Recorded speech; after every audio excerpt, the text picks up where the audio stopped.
Shalom, selamat pagi saudara dan bapak-bapak yang dikasihi Tuhan dan juga saudaraku dimanapun engkau berada. Mari kita melihat saudara satu kebenaran firman Tuhan yang memang sering kali disampaikan. Tetapi di masa-masa pandemi kesukaran yang masih terus berlangsung, masa-masa ketidakpastian ini, firman ini menguatkan kita. Mari kita melihat dalam surat Ibrani pasal yang ke-6 ayat yang ke-19 dan 20. Surat Ibrani 6 ayat 19 dan 20.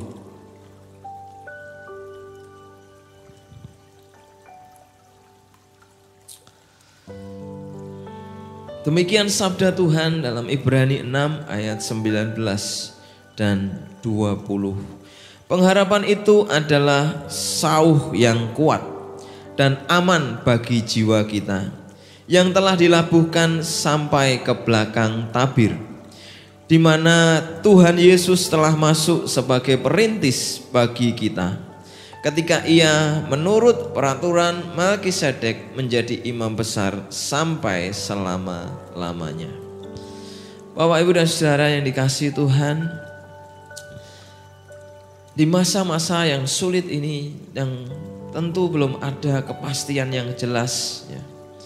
Firman Tuhan seringkali menguatkan kita bagaimana Tuhan sebagai Allah yang Ebenezer akan menolong kita. Dan Allah yang Ebenezer itu menjadi sandaran bagi iman kita, sandaran dari harapan kita. Dan harapan yang hari-hari ini saudara, harapan yang hari-hari ini sedang dipertanyakan, sedang mengalami masalah di dalam diri kehidupan banyak orang, bahkan bangsa-bangsa. Harapan anak sekolah untuk bisa belajar dan mendapat ilmu lebih baik mengalami kendala karena mereka harus belajar dari rumah. Harapan orang untuk bekerja secara langsung, bekerja dengan bersentuhan dengan banyak orang akan mendapatkan banyak keuntungan, mendapatkan kendala. Pelayanan pun sama saudara, berharap untuk meluaskan pelayanan, membuka beberapa tempat pelayanan atau melanjutkan pelayanan yang dulu pernah dikerjakan dan kemudian agak terhenti karena adanya pandemi, pun juga mengalami tantangan dan kendala. Namun hari-hari ini saudara, di tengah-tengah berita yang kita dengar ada banyak perceraian, pengharapan dalam keluarga mulai terkikis dan mengalami kehancuran. Pengharapan di dunia bisnis mengalami kemunduran dan bahkan terancam. Pengharapan mulai lost saudara, mulai hilang dari baik di setiap sektor kehidupan. Namun firman Tuhan pagi hari ini berkata bahwa pengharapan itu adalah sauh yang kuat dan aman bagi jiwa kita yang telah dilabuhkan sampai ke belakang tabir, di mana Tuhan Yesus telah masuk sebagai perintis bagi kita. Yesus telah menjadi yang namanya perintis, tetapi dia juga sebagai sandaran dari jangkar pengharapan. Nah, kekasih Tuhan, di sini digambarkan bahwa pengharapan itu seperti jangkar. Nah, kalau Bapak Ibu pernah naik kapal ya, saya dulu pernah bekerja perbaiki kapal, rombongan sendiri tidak bisa karena tidak punya kemampuan. Saya kerjanya sebagai helper saudara, tidak bisa apa-apa waktu itu, lulus SMA pelongo ya saudara, tidak bisa apa-apa, ditolong yang namanya mandor saya atau yang disebut foreman untuk belajar sedikit demi sedikit. Nah saudara, saya pernah melihat jangkar. Ketika jangkar itu belum dilabuhkan, diturunkan, jangkar itu masih di dalam kapal saudara, maka jangkar itu kelihatan besar sekali, kuat sekali, dan ini tergantung dari besarnya kapal saudara. Tapi kemudian setelah kapal itu berada di tengah dan memutuskan untuk berhenti atau dimanapun dia memutuskan untuk berlabuh, maka jangkar itu mulai diturunkan saudara. Saya pernah melihat jangkar diturunkan ya, waktu ngetes kapal saudara. Diturunkan pelan-pelan, jangkar itu terlihat sangat kuat sekali. Dan waktu mulai tenggelam di permukaan air laut, mulai tidak kelihatan saudara. Dan jangkar itu mulai tidak terlihat. Dan sampai akhirnya jangkar itu berada di dasar lautan yang menancap di batu-batuan, batu karang di dasar laut. Dan itu tidak kelihatan.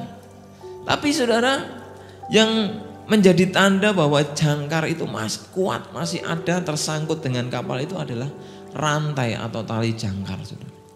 Dan tali jangkar atau rantainya inilah kalau dipastikan dia masih tertambat kuat di kapal, maka jangkar itu dipastikan tidak putus. Nah saudara, kalau jangkar digambarkan oleh Alkitab sebagai pengharapan yang kuat bagi jiwa kita, maka saudara, rantai atau tali dari jangkar itulah yang disebut dengan iman kita. Sekalipun rantai itu kelihatan, tali itu kelihatan dan iman kita tidak kelihatan. Tetapi saudara, untuk agar jangkar pengharapan atau pengharapan yang kita miliki di dalam Tuhan semakin kuat, kita harus yang namanya memperkuat iman kita. Hari-hari di tengah tidak pasti, mari kita belajar menguatkan iman kita dengan belajar lebih lagi tentang iman, saudara. Apa iman itu? Ada banyak tentang iman. Ada iman teori, ada iman praktis, ada iman-iman yang bersifat keseharian dan lain sebagainya. Tapi kita akan belajar, saudara, pengharapan dan iman yang kita butuhkan di tengah untuk mengatasi kesulitan di masa pandemi ini. Nah, pengharapan memiliki sinonim atau arti, yaitu yang pertama penantian. Pengharapan juga nama lainnya atau arti lainnya adalah menunggu, saudara. Pengharapan itu sama dengan menunggu, sama dengan menanti, sama dengan menyambut, sama dengan menyongsong, sama dengan sebuah permintaan atau permohonan, sama itu dengan sebuah yang namanya lamaran atau permohonan. Nah, tapi juga pengharapan artinya adalah sesuatu yang kita nantikan, kita tunggu, yang menjadi impian atau harapan kita, saudara. Maka kalau itu merupakan sebuah penantian, harapan itu penantian, maka ketika kita berdoa di hadapan Tuhan, menunggu janji Tuhan untuk kita, mungkin kita ingin disembuhkan dari sakit, penyakit, kita ingin disembuhkan dari semua penyakit, beban-beban, terikatan dari masa lalu kita ingin dipulihkan pekerjaan, kita ingin diberkati bisnis, usaha, pelayanan, kita ingin diberkati. Kita sedang menunggu janji Tuhan. Kita sama sedang menurunkan jangkar itu turun, saudara, ke bawah. Dan makin hari, ya saudara, kita melihat jangkar itu makin gak kelihatan. Ya, makin jangkar itu tenggelam, seolah-olah waktu kita menunggu janji Tuhan, seolah-olah Tuhan belum menggenapi janjinya, seolah-olah kita iman kita menjadi tawar, pengharapan kita menjadi tawar kepada Tuhan. Karena apa? Pengharapan itu tidak terlihat lagi. Maka saudara, ketika pengharapan itu turun, kita memastikan bahwa pengharapan itu dilabuhkan sampai ke belakang tabir bait suci. Saudara, tabir bait suci di zaman Perjanjian Lama, ya, itu memisahkan antara ruang maha suci dengan ruang suci atau ruang kudus. Di dalam ruang kudus, saudara, umat Tuhan masih bisa masuk di situ, sekalipun hanya para imam dan beberapa orang-orang tertentu yang dipercaya masuk ke dalam. Tapi kalau udah masuk yang namanya ruang maha suci, maha kudus, itu tidak ada satu orang pun yang boleh masuk kecuali imam besar. Nah, imam besar waktu masuk pun ketir-ketir, saudara. Kalau mereka dalam keadaan tidak tahir, dalam keadaan berdosa, dalam keadaan dalam kelemahan hidup, maka mereka takut masuk. Karena apa? Ya, waktu, saudara, bait suci itu istilahnya masih benar-benar dijaga kemurniannya di zaman dulu. Begitu imam besar masuk, ketika dia berdosa, maka saudara, imam besar itu mati dan dia harus ditarik. Makanya imam besar ketika masuk di ruang maha kudus, kakinya ditali, saudara, dengan tali atau dia pakai kelintingan, saudara. Sehingga waktu terjadi apa-apa dengan imam besar, ya, seandainya meninggal di sana karena ketidakkudusan, ditarik, saudara. Nah, kekasih Tuhan, di ruang maha kudus itulah digambarkan secara real hadirat Tuhan, kehadiran Tuhan, perjumpaan, pribadi dengan Tuhan hanya diwakili oleh imam besar. Jadi semua umat tidak melihat, saudara, tidak bisa merasakan bagaimana Tuhan yang hadir secara real time, secara nyata. Yang dikatakan dalam surat Ibrani itu menguatkan jangkar pengharapan kita. Sehingga ketika umat waktu itu berkeluh kesah, mereka menanti janji Tuhan, mereka datang kepada imam. Mereka doa-doa mereka disampaikan, ada perantara.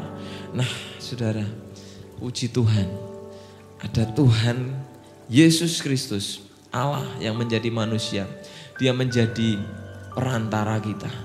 Dia menjadi imam besar yang merintis jalan, dikatakan, yang membuka jalan menuju gambaran dari ruang maha suci itu yang adalah sorga itu sendiri. Yang gambarannya adalah pribadi Allah itu sendiri. Dibuka Tuhan, tirai bait suci terbelah dua ketika ia mati di atas kayu salib.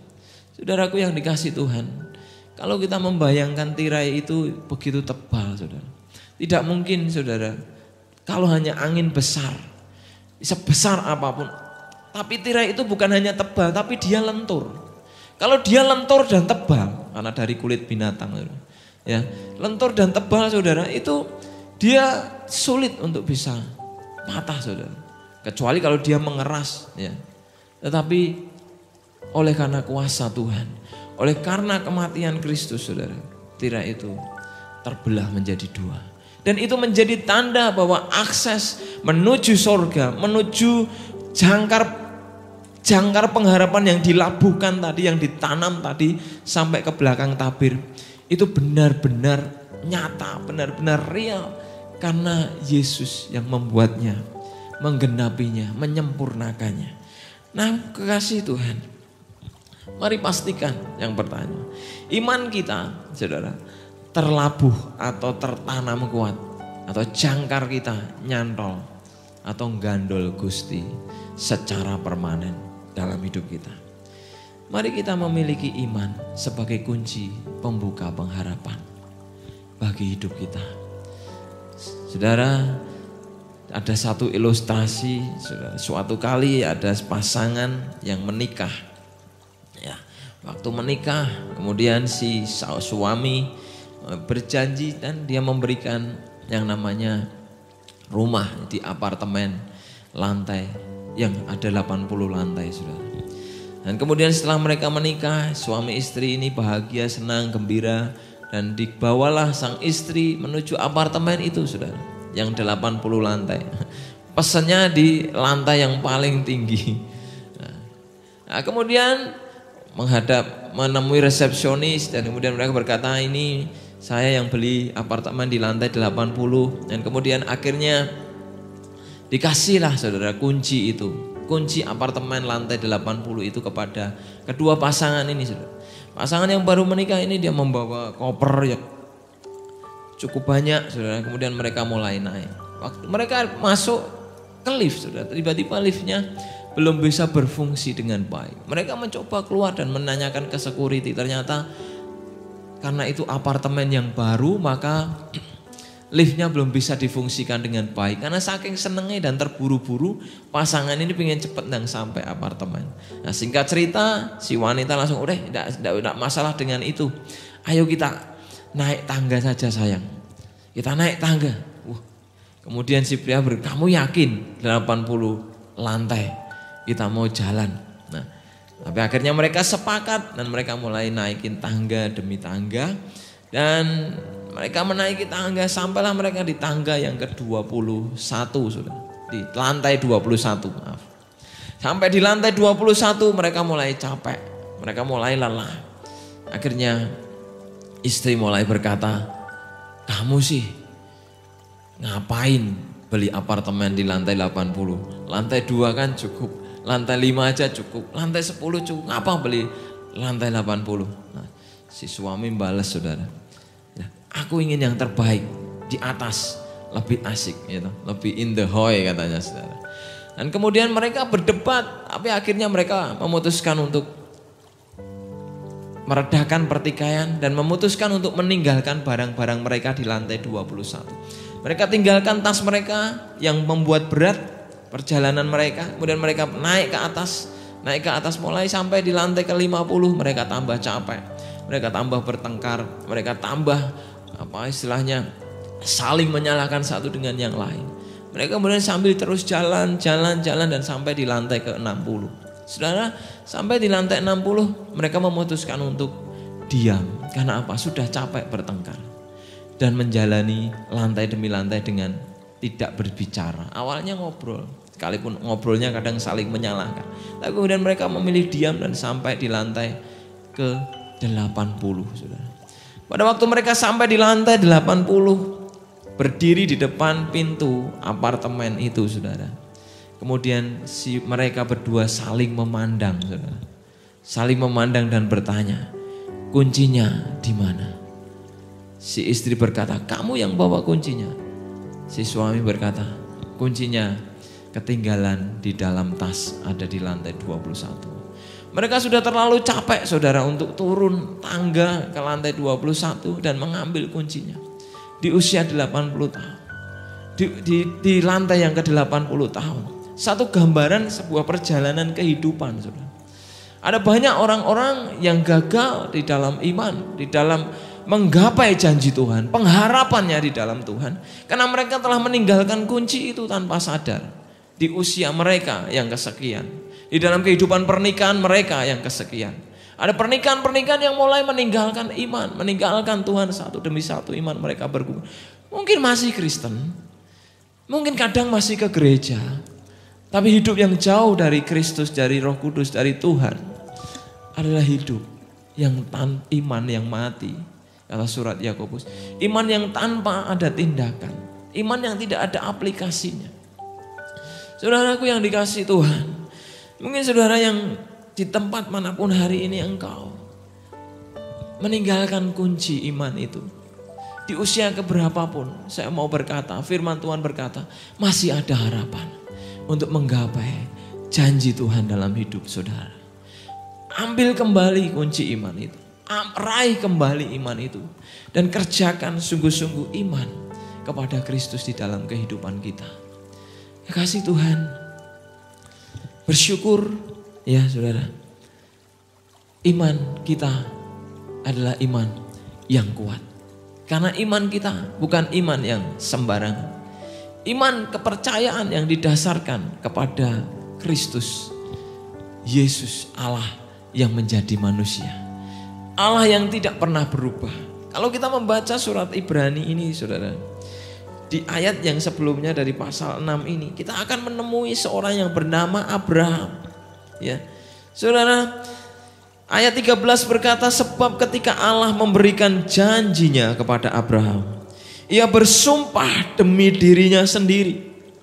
Karena tidak ada orang yang lebih tinggi daripada Allah. Katanya, sesungguhnya aku akan memberkati engkau berlimpah-limpah dan akan membuat engkau sangat banyak. Saudaraku yang dikasihi Tuhan, iman kita didasarkan kepada Allah yang berjanji, bersumpah atas nama dirinya sendiri. Atas nama dirinya sendiri.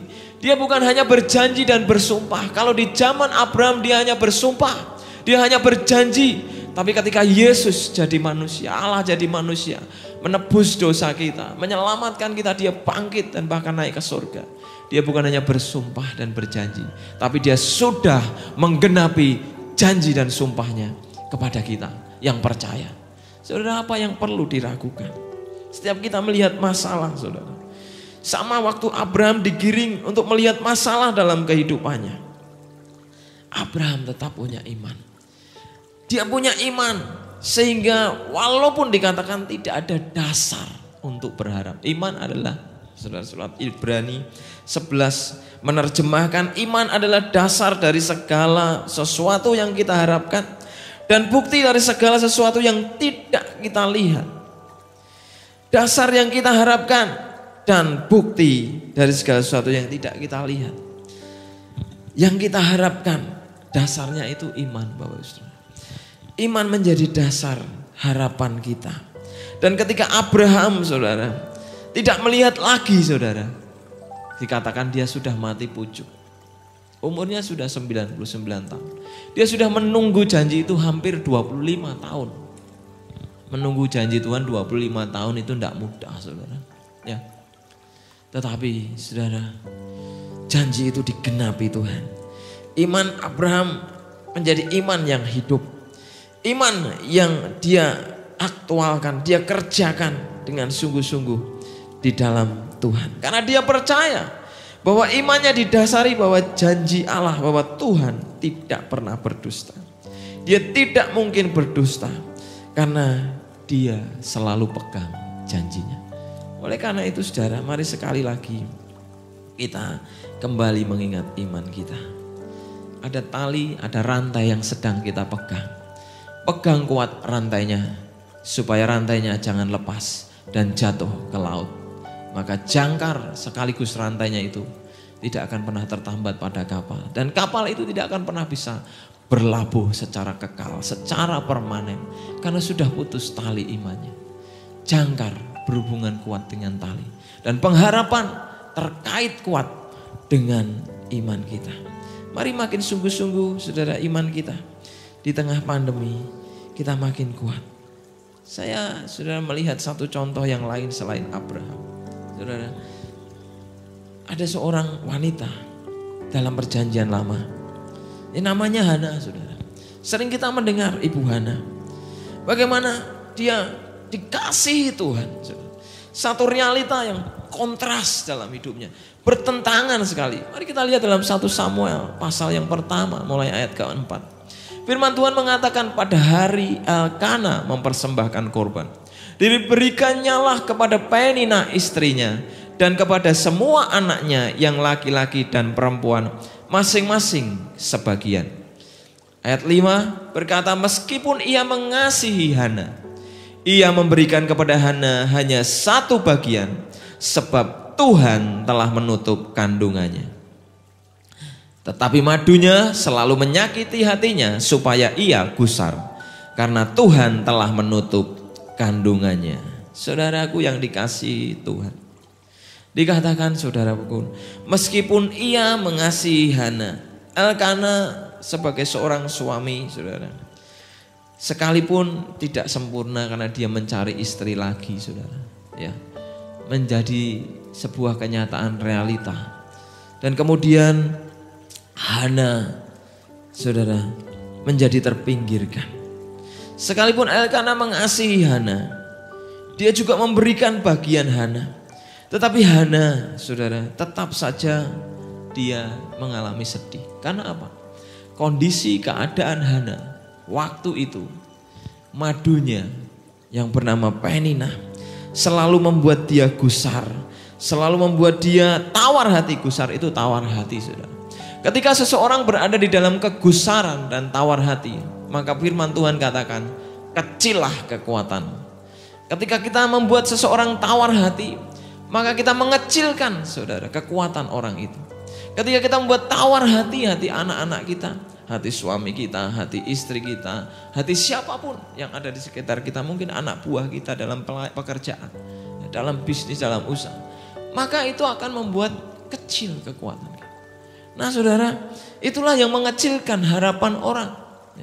Ketika seseorang putus asa, saudara, ya, putus asa, tidak punya harapan lagi, dia akan menyerah dan dia akan mengambil jalan pintas, ujungnya akan bunuh diri.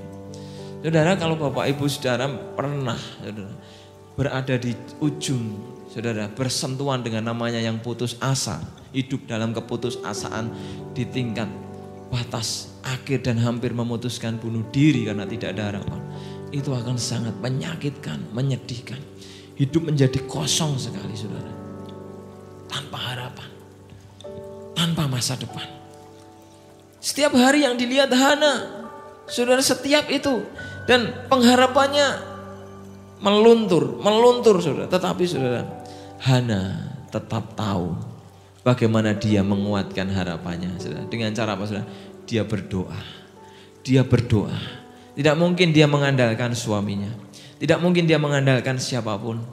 Karena dia tahu hanya Tuhan tempat sandarannya. Bahkan saudara, imam waktu itu yang menjabat yang namanya Eli, saudara. Imam Eli pun sebagai istilah wakilnya Tuhan, ya, Imam Eli waktu itu adalah imam besar saudara di zaman itu. Itu pun menganggap Hana seperti perempuan gila. Namun saudara, Hana tetap berdoa, menaruh pengharapannya kepada Tuhan.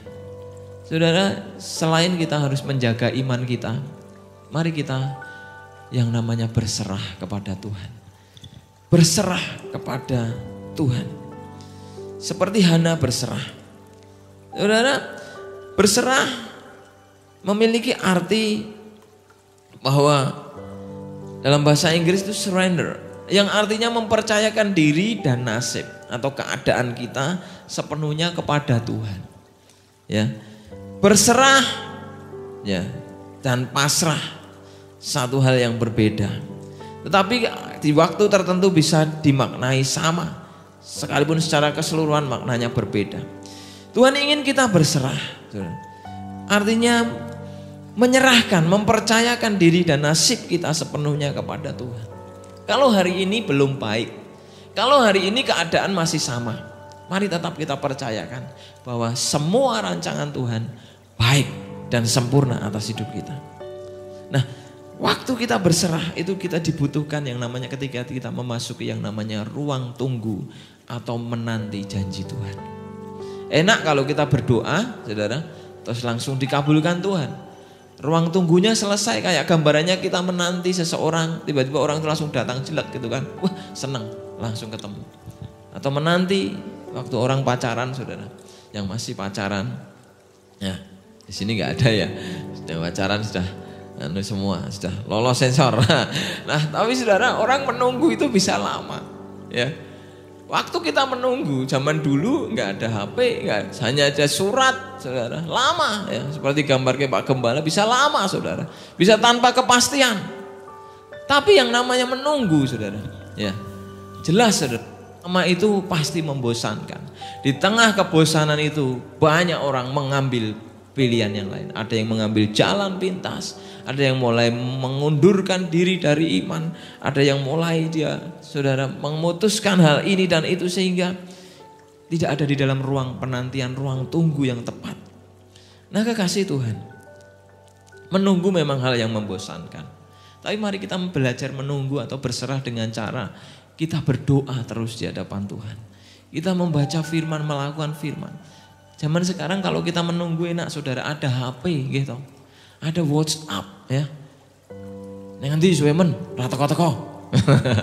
Wasik dalanan lagi macet. Ini kira-kira ya sejam kas. Sejam kas ditunggu nggak datang, saudara. Kok suwemen jarene sejam? Wis 2 jam iki aku ngenteni. Ya kok saiki macete ra wis, saudara. Apapun bisa terjadi dengan orang-orang yang sedang kita tunggu. Tetapi saudara, yang namanya menunggu, kalau kita butuh yang berserah, kita memiliki kesetiaan. Kalau kita bangun komunikasi, saudara, ya lebih mudah sekarang ada WhatsApp, saudara, ada HP. Bangun komunikasi, maka hati kita sedikit tentram, ya kan? Kita akan mengalami ketenangan. Kalau kita berdoa kepada Tuhan yang kita tunggu, janjinya, kehidupan Tuhan yang kita tunggu, maka kita berkomunikasi dengan Tuhan. Maka ketika kita berdoa, ada ketenangan, ada kepastian yang diteguhkan dari setiap janjinya. Saudara, itu kekuatannya luar biasa. Damai sejahtera Tuhan turun menguatkan kita. Pengharapan kita bangkit dan kuat. Maka kita berserah, kita berdoa, menyerahkan harapan kita kepada Tuhan. Seperti Hana, saudara, dia berserah. Ayat 27 mengatakan, untuk mendapat anak inilah aku berdoa, dan Tuhan telah memberikan kepadaku apa yang kuminta daripadanya. Maka aku pun menyerahkannya kepada Tuhan. Seumur hidup terserahlah ia kiranya kepada Tuhan. Lalu sujudlah mereka di sana menyembah kepada Tuhan. Saudara, ketika Hana mendapatkan janji Tuhan, dikasih anak, dan kemudian diberi nama Samuel, saudara, dia berserah dan dia tetap berserah dan tidak melepaskan penyerahannya kepada Tuhan. Artinya apa? Dia berjanji akan menyerahkan anak ini kepada Tuhan. Dan dia tidak mengambil anak ini dari hadapan Tuhan. Waktunya tiba ketika setelah disapi, Hana serahkan anak ini. Saudara, saya memikirkan apa yang ada di pikiran Hana. Anak satu-satunya, itu yang dia minta. obat ganti tombo saudara. Dia dihina, dia diejek, dia diolok-olok madu dari suaminya. Tetapi dia, apa yang ada di dalam pikiran Ibu Hana? Kalau bukan penyerahan total, Tuhan yang punya apa yang aku miliki. Ketika aku serahkan, maka kuasa Tuhan dan kehendaknya akan mengerjakan rencana yang jauh lebih besar dari pikiran dan rencana kita. Saudara, janji Tuhan tidak pernah berdusta. Amin. Janji Tuhan tidak pernah berdusta. Amin. Tuhan selalu genapi janjinya. Saudaraku yang dikasihi Tuhan, mari kita lihat saudara, bagaimana Tuhan menggenapi janjinya kepada orang yang menyerahkan hidupnya total kepada Tuhan. Ya, pasal yang kedua, ayat 18, adapun Samuel menjadi pelayan di hadapan Tuhan. Ia masih anak-anak yang tubuhnya berlilitkan efod dari kain lenan. Setiap tahun ibunya membuatkan dia jubah kecil dan membawa jubah itu kepadanya apabila ia bersama-sama suaminya pergi mempersembahkan korban sembelian tahunan. Lalu Eli memberkati Elkana dan istrinya. Katanya, Tuhan kiranya memberikan keturunan kepadamu dari perempuan ini pengganti yang telah diserahkannya kepada Tuhan. Sesudah itu pulanglah mereka ke tempat kediamannya. Dan Tuhan mengindahkan Hana. Tuhan membuat indah Hana. Tuhan menjawab doa Hana, artinya membuat indah. Waktunya Tuhan jatuh kepada Hana, sehingga dia mengandung dan melahirkan 3 anak laki-laki dan 2 anak perempuan lagi. Sementara itu makin besarlah Samuel yang muda itu di hadapan Tuhan. Wow, ini saudara kalau cerita sebuah keluarga full perfect saudara, sempurna saudara, karya Tuhan yang indah. Hana punya anak lagi 5 anak, 3 dan 2, 3 laki-laki 2 perempuan. Tetapi sementara dalam waktu berjalan, besarlah Samuel di hadapan Tuhan, dan Samuel dipakai Tuhan luar biasa. Saudara, mari kita kuatkan pengharapan kita, sebab pengharapan yang kuat dari para orang tua akan melahirkan generasi yang kuat di masa depan. Kalau pengharapan yang lemah akan melahirkan tawar hati kepada generasi kita, dan suatu hari mereka pun akan lemah dan tawar hati, berjuang sulit. Tapi kalau kita mewariskan pengharapan yang kuat kepada jangkar sumber kehidupan kita, kita labuhkan di sumber kaitan jangkar, yaitu Tuhan sendiri, Yesus sendiri, maka saya percaya pengharapan kita tidak pernah sia-sia. Akan dipakai kita seperti Hana. Bukan hanya Tuhan jawab setiap doa kita, janjinya digenapi dalam hidup kita, tetapi kita akan melahirkan generasi yang kuat dengan pengharapan. Samuel menjadi bukti bagaimana akhirnya dia dipakai Tuhan luar biasa. Ebenezer, saudara, dia ambil batu, saudara, ketika semua orang Israel, saudara, hopeless, tidak punya pengharapan. Mereka teriak-teriak, ada yang ke Tuhan, ada yang ke Baal, ada yang ke Allah, semua teriak-teriak, tidak ada satupun, saudara. Samuel dengan tenang, saudara, kerumunan, the crowd, masa itu tidak membuat dia goyah. Dia tahu ada Tuhan, sumber pengharapan yang kuat. Dia ambil batu, dia letakkan, jelek Ebenezer.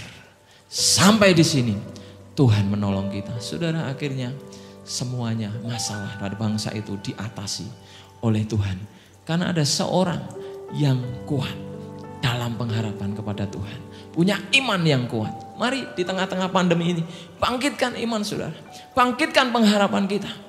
Orang lain boleh jatuh bangun, tapi kita anak-anak Tuhan bangkit di tengah krisis, bangkit di tengah kesukaran. Kita akan menuai setiap janji-janji Tuhan, dan kita akan diangkat menjadi umat yang berbeda dari sekitar keadaan kita, sehingga kita bisa dipakai Tuhan menjadi saksi-saksi Tuhan bagi zaman, bagi bangsa ini, bagi sekitar.